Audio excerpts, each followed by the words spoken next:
Hai,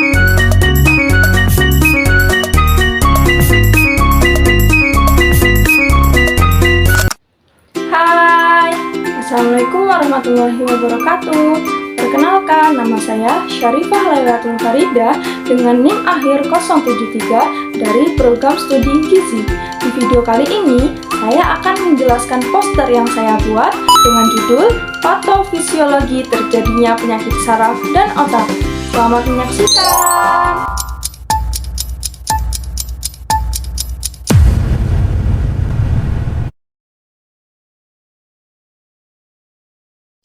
Pertama, saya akan bahas sistem saraf pusat. Sistem saraf pusat terdiri dari otak dan sumsum tulang belakang atau medula spinalis. Otak sendiri terbagi menjadi otak besar, otak kecil, dan batang otak yang semuanya punya fungsi penting dalam mengatur aktivitas tubuh. Di dalam sistem saraf pusat, secara fisiologi, sel yang paling berperan adalah neuron, yaitu sel yang bertugas menghantarkan impuls saraf. Selain neuron, ada juga sel glia yang fungsinya membantu neuron, mulai dari memberi nutrisi, melindungi sel saraf, sampai membentuk mielin.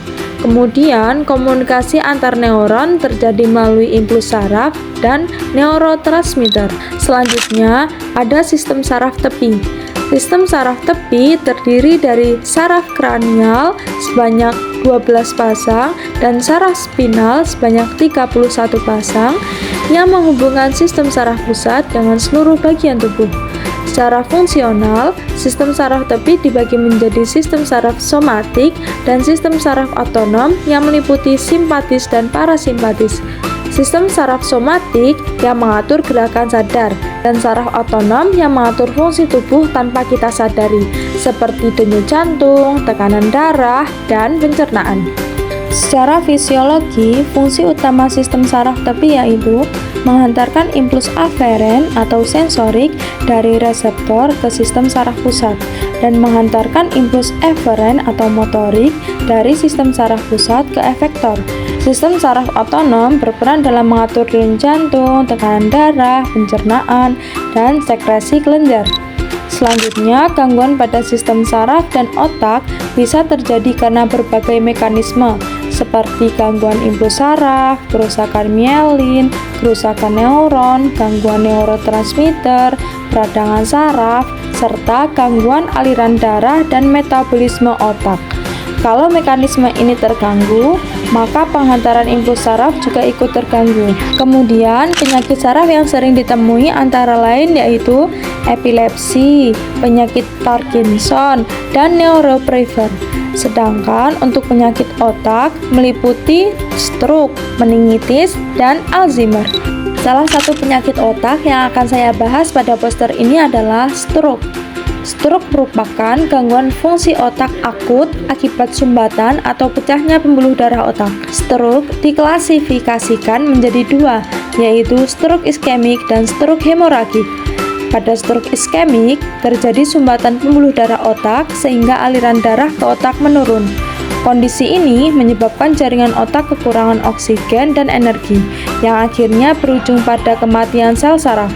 Sedangkan pada stroke hemoragik, pembuluh darah otaknya pecah atau ruptur dan menyebabkan pendarahan.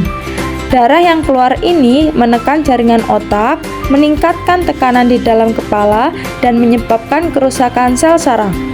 Selanjutnya, pada mekanisme patofisiologi, stroke menyebabkan gangguan aliran darah otak, sehingga terjadi iskemia dan hipoksia, diikuti kegagalan pompa ion, eksototoksitas glutamat, hingga nekrosis dan apoptosis neuron.